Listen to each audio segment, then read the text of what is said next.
From boardroom meetings to bedtime stories, Coffee in the Barn explores the delicate dance of balancing the demands of our professional lives with the joys and responsibilities of being moms. Join us each week as we discuss the latest trends in agribusiness, share insightful interviews with industry experts, and sprinkle in some heartfelt anecdotes about the humorous and heartwarming moments that come with being a working mom in agriculture.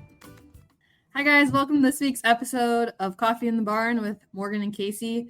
This week we have the pleasure of speaking with Kaylee Keppy McDonell, who works with ZinPro and helped sponsor and organize the Elevate Women in Ag event that was hosted for the first time ever at World Pork Expo.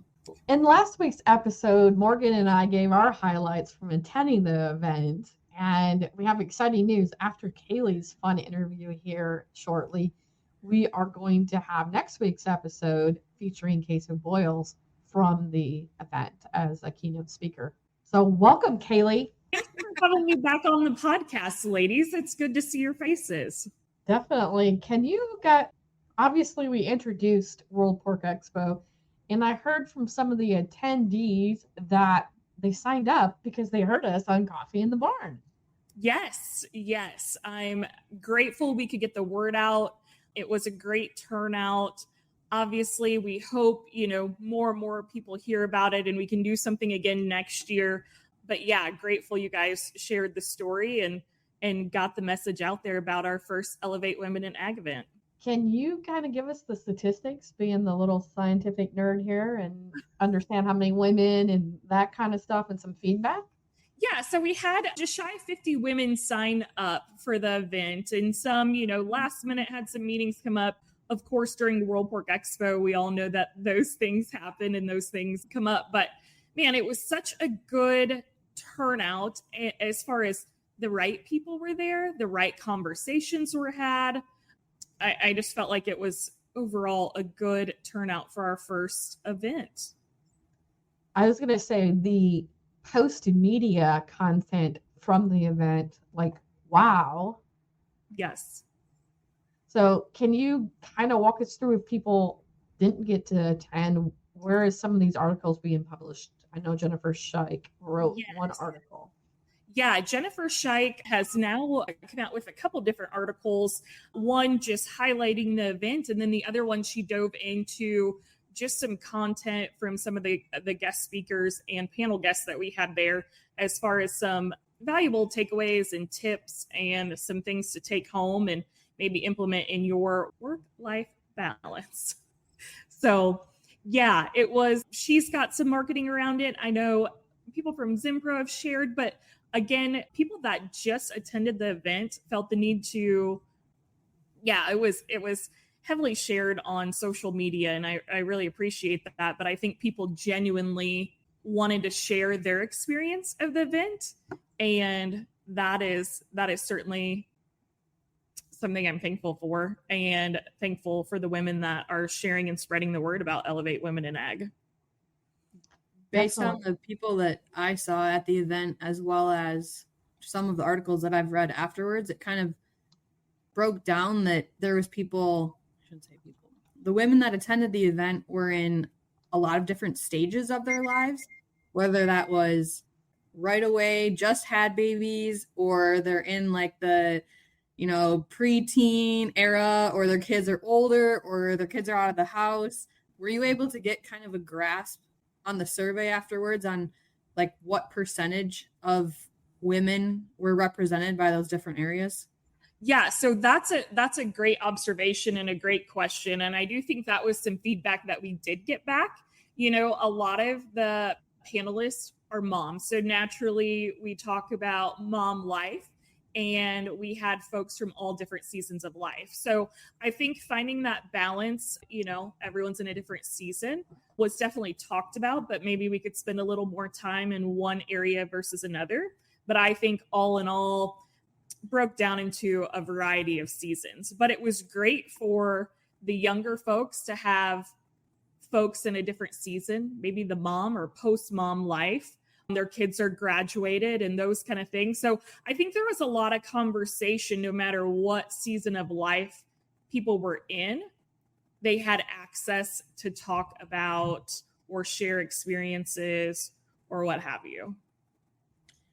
I was going to say, even Zach had some good questions and Yes. feedback as a guy there. Yes, absolutely. And, he kind of, from the other point of view, he's like, man, there's a lot of things, as a guy, you just don't think about, right? Like you just don't think about those kind of things. So I think it was very eye-opening. I know so I was only able to attend the Monday night social, but I really enjoyed the speaker that we had that spoke on the House of Color. And from that, I haven't gotten my colors done, but I'm hoping to in the future. Have you ever gotten your colors done? I have not, and I wish I had more time during Expo to get my colors done with Crystal, because not only is she good with style and all of that, but just tying it together, colors, style, work, and how to put that together for a certain event.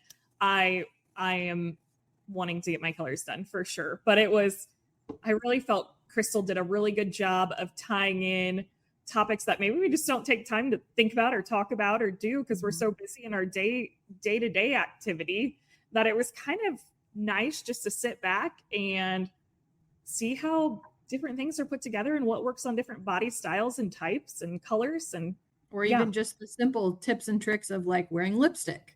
Yes. Or things you don't think about of like wearing bracelets or things that accentuate the skinniest part of your body, which is your wrists and your ankles. Right. Yeah. Or just having that staple blazer in your closet, as kind of, a staple piece. Or what did she say? Red is the most universal color for everyone. Yes. Mm-hmm. I mean, red learning has to be the right shade of red. Yes. I was going to say the primary red is universal for everybody, I do believe. I think the other shades of red goes into your color family, but I think she gave me permission to dress more feminine. And since World Pork Expo, I have bought some new clothes. Obviously, I haven't had my color done, but I was very proud. Iowa Swine Day, I put a blazer on because I'm going to be taken more seriously. Good. But even with my blazer, I had a feminine outfit on, and I just felt totally different. And I think in agriculture, the type of work we do and the type of work I've done in my life hasn't lent itself favorable to being feminine and nice, and you can't wear high heels and take care of pigs or something and do chores, even though I have not successfully well, but I can. But I think that from Crystal's talk gave me a license to be more me. I love that, because I do think in our industry we are so, it's like tradition to kind of wear the same thing over and over again, or be in our little safe circle, right, of what we wear. And polo collared shirt is kind of the staple for everyone. And again, I'm glad we kind of as women had that moment to now we have permission to go ahead and do that. Who sets those rules? Nobody really. So let's go ahead and break those barriers, if you will. So yeah, because I think truly when it comes down to it, look good, feel good, do good, right? Yeah. So obviously I've coached you and I've gotten to know you throughout this last year. I'm curious, hosting the event and planning it and doing all that, what has that done in your mind for your confidence, your professional growth, personal growth? Kind of how's that empowered you or elevated you, I should say, to go with it? Yeah, it's been such a rewarding experience to connect with women individually, right? To reach out to all these women, ask them to be on the panel, get to know them on a little deeper level, and just in general has been such a rewarding experience to take an idea, put it together, and see it come to life, and then be rewarding for other women like yourselves. This is what I gained from this event. This is what I learned from the event. That in itself, to me, is just a sense of accomplishment, right? And just overall, like I said, very rewarding. From a professional development standpoint, it has broadened my network tremendously, from the marketing side of it, from just touching base with people like Morgan, right? Or being able to have conversation on a different level, right? We know each other a little better, have more of those meaningful conversations outside of just work. So from a professional standpoint, just overall growth outside. Kaylee works for ZinPro. So Do you have it has, deeper appreciation for the marketing team in your company? Absolutely. I couldn't have done it without Rachel Summers and some of the marketing team at ZinPro, and just the fact that ZinPro allowed us to take an idea like this and bring it to life, to work for a company that, believes in empowering women, empowering people, and giving us that platform to do so. So I think this year was such a success. So how do you step up your game per se for next year? Like, I'm sure you're already kind of, the wheels are turning and you're starting to plan or think of speakers or themes or whatnot. Do you have any like insight you can give us on? Oh, Morgan, that's a tough question. After an event like that, you sit back and you go, okay, what went well? What could we do better? What can we do next time to encourage more women to show up? You kind of go through your list. We sent out a survey with some feedback, so that's super helpful. But yeah, we're open to ideas. We're open to, we're very open at this point. So I know we're a year out, but any ideas would be great. But yeah, I'm thinking of bigger and better. How can we do bigger and better?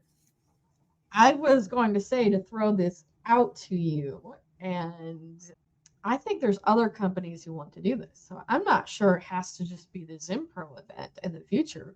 Sure. I think so many people are like, hey, we needed this. I didn't hear about this. I wanted to go. And, I think bigger and better is how big we want to dream. Mm-hmm. And if this is your passion, I really think it can grow. One of my questions I have, because obviously Morgan couldn't attend the entire event and she wasn't the only one, right? Because we had business commitments.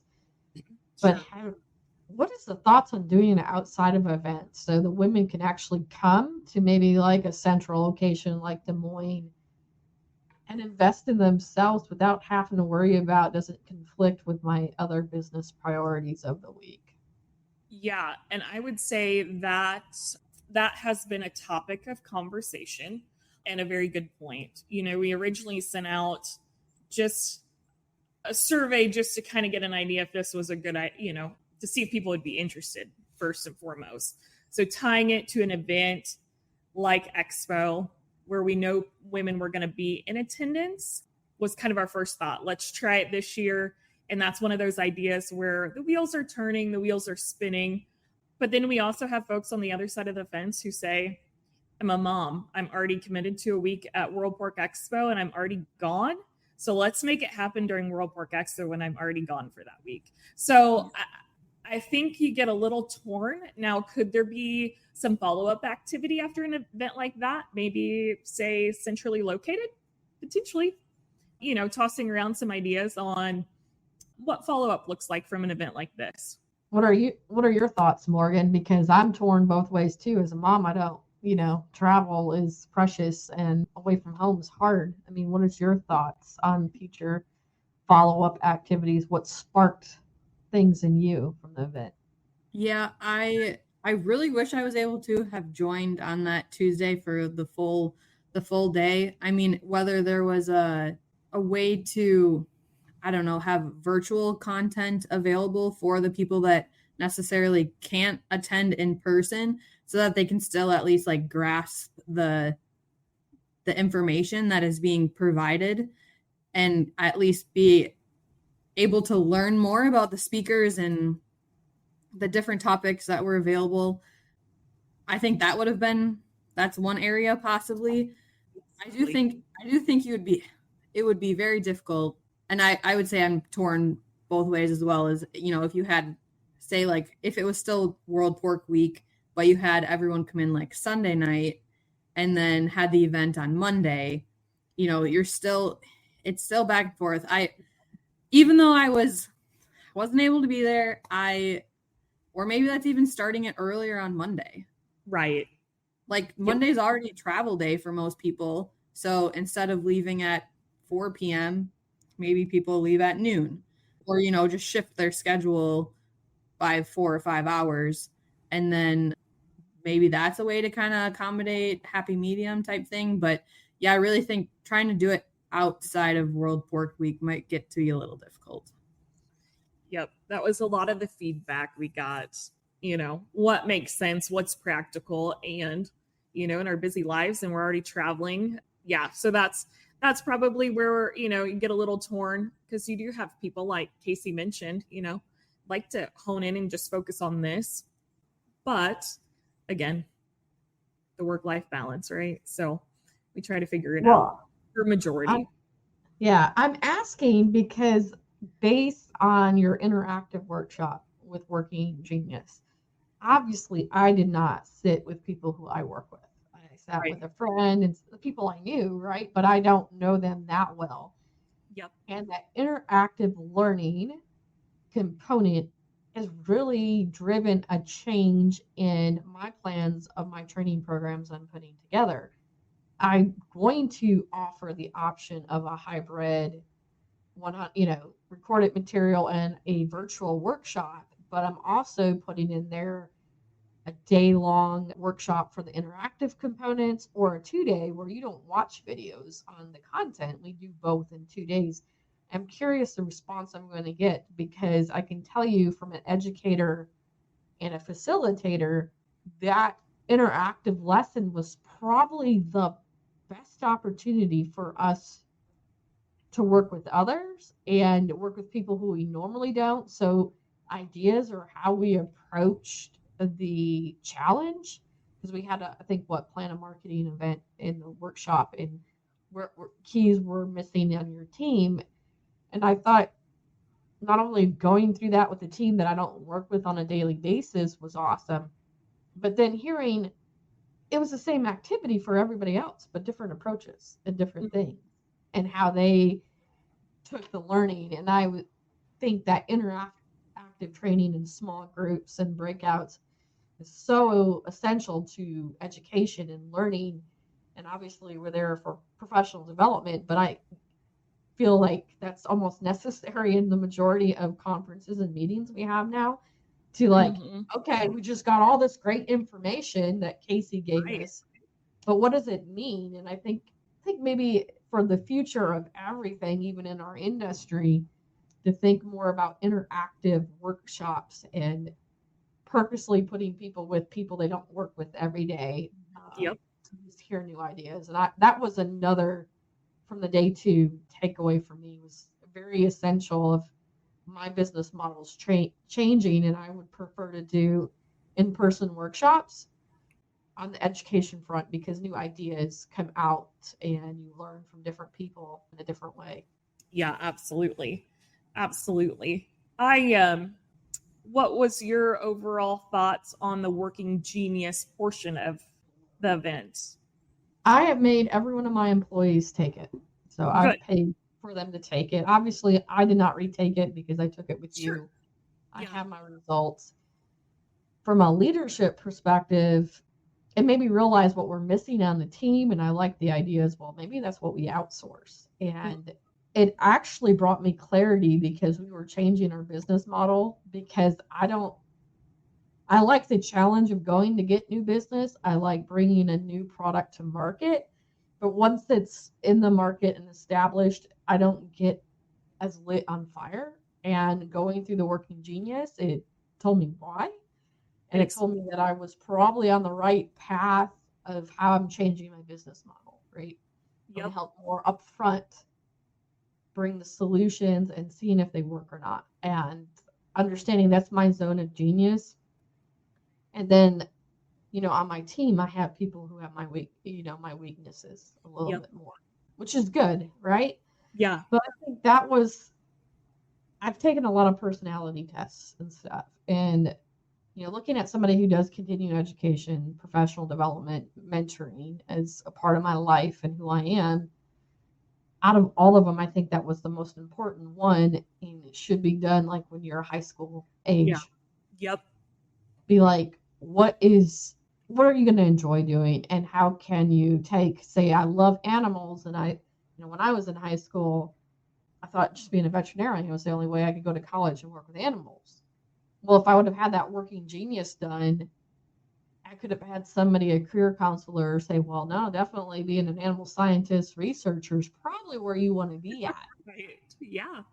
I mean, I got there in the long run, but imagine if I would have had that mindset as a senior getting ready to go to Michigan State for my undergrad, of how I would have set up my program differently and things. And so that was my biggest thing. I've been recommending it to other people every time I have other people wanting to take it. And I was talking to an old client about it, and I said, I think, and we left on good terms, but it wasn't in part of the industry I really wanted to work in at the time. And I said, I think I know why we probably weren't successful for each other as much as I hoped. And that's because we were all too much alike. I imagine if we took this test, we'd find out we're probably over here at the innovator side, all of us, and we didn't have any cheerleaders or tenacity people pushing us.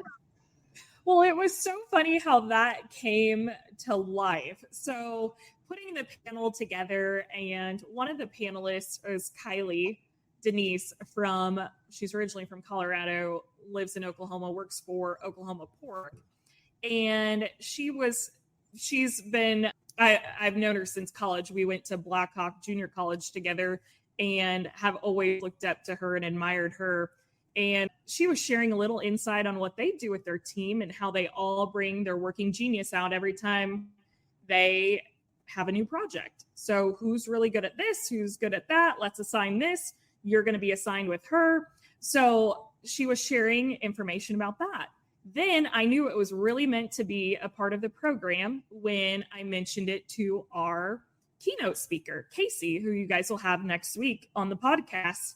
And she said, I am trained in working genius as a facilitator. So then at that point, I just knew it was totally meant to be, that needed to be a part of our program. And she's very knowledgeable and super educated in the working genius. But I loved how light that assessment was. And again, like Casey was saying, it's brings awareness around kind of some strengths, weaknesses, what you're good at, those kind of things. So I would encourage majority of teams in the professional world to take that assessment for sure. I think it, like you said, can enlighten you on why maybe some things don't work, or jihad maybe near as well, and why you work better with others. So yeah, I think there's some good insight there, some key takeaways from that working genius. I'm glad you found a lot of value in it, Casey. I did, and I appreciate ZinPro. When you go go through taking those personality tests and whatnot, it's interesting to see, at different stages of your career or different stages of your life, how most of the time it doesn't really change, because it's just kind of true to who you are. But in some areas you might get like stronger and weaker depending on your skill set or whatever your job might be at that time. That might help enlighten those different areas that might not have been a strength or weakness before. Yep, absolutely. And the only thing I think we're missing out in all these tests, because I'll use the example when I went to Colmac after my undergrad, I took the personality test. They make all their new hires go through it. And then I took it again when I got hired as a PhD animal scientist. And they said my personality is very rare, that it totally changed. And I looked at my life experiences, in between there, and I would call myself more adaptable. And I think some of these tests yet don't show us if we're adaptable in certain areas. And I've always tried to use my weaknesses. I want to be consciously aware of that, or things I don't like to do, but always work on how can I overcome that now as a leader, who can I pull on in my weaknesses and things like that. And so it's just being consciously aware and knowing that, and you can take the mindset, well, this is who I am, and they're just going to have to deal with it. Or, hey, I know I'm weak here, but I can overcome that weakness with this strength. And I think that's the key takeaway, where sometimes it makes it sound like, oh man, we got to change our management structure, we got to hire differently, blah, blah, blah. And I think it's just, how are you open about working with people and having your team being adaptable and mindful of who they are. Mm-hmm. Yep, absolutely. And that's one of the things I really like about the Working Genius. Maybe you can get them to sponsor you too. Oh, maybe I could become a licensed facilitator or whatever. Yeah, absolutely. But no, I think it's kind of nice because it doesn't say, Kylie and I were talking about it, and she's like, it's kind of nice. It doesn't say like, you're not good at this. This is just the stuff that, you're really good at. Or here's the stuff you're really good at, but here's the stuff maybe we can work on. But here's the stuff that's just too much for you, at this time. Like you had mentioned, it's not a, hey, you suck at this. I mean, and just putting it bluntly, but it's kind of like, here's your strengths, here's what you can work on, and here's the stuff that just drains you. Yeah, we had to take some personality tests internally within Alltech earlier this year too, and it's not something that you always think about, right? Or that you can like, you know who you are and like the way that you do things, but when you get like a specific word put to that action, or like you're like, oh, I always do this, but here's a specific word to describe that, it kind of enlightens it a little bit and makes you a little bit more aware. And I think it's always something to just kind of have in the back of your mind, or just even like review. Like every year, everyone's working on their New Year's resolutions, or, we're 6 months into 2024 now. Like, what have you accomplished since the beginning of the year? And I think it's just one of those things that as you're personally growing or professionally developing, you should just look and review at those things just to kind of refresh your mind about it a little bit. Yeah, absolutely. That's a great idea. Well, anything else that you want to highlight, Kaylee, from the event? Are you planning content? I gave your boss some ideas for homework for Kaylee, but yeah, so we have some ideas in the works here in the next couple months on potentially some follow-up activity. So I will leave you with that little tidbit. Just to highlight the overall event, it was so good to see so many powerful and influential and just lady leaders in general just come together and have good, genuine conversation. It wasn't about work. And Casey, you can attest, it wasn't a lot about, how do you do this? It was just, how do we balance it? How do we, strategically spend time where we need to spend time and do all the things, right? So, and I'm sure Casey will dive a little more into that next week, but I think we had an awesome panel, and I may be biased, but I thought we had just 4 amazing ladies that were an open book and all excel in their careers and all excel as moms and all excel, and yet they were just so vulnerable and open on some things. So I'm just, again, it was a very rewarding experience, and I'm thankful for the event. I'm thankful for the follow-up and the marketing afterwards, but that truly people took something away from that they can use in their everyday lives. That is was my ultimate goal for the event. Yeah, I would just evaluate, we're 6 months, almost 8 months. No, we're way past 6 months. We're almost 8 months into the year.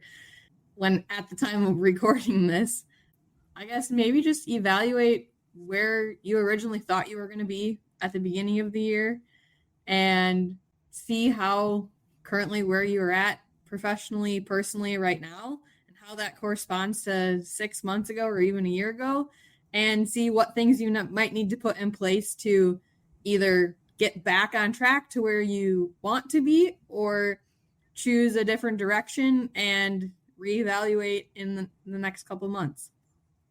And as a good example, if you remember from our goal setting our goal setting podcast, when I were beginning episodes, I said I was going to run a 5K, Morgan.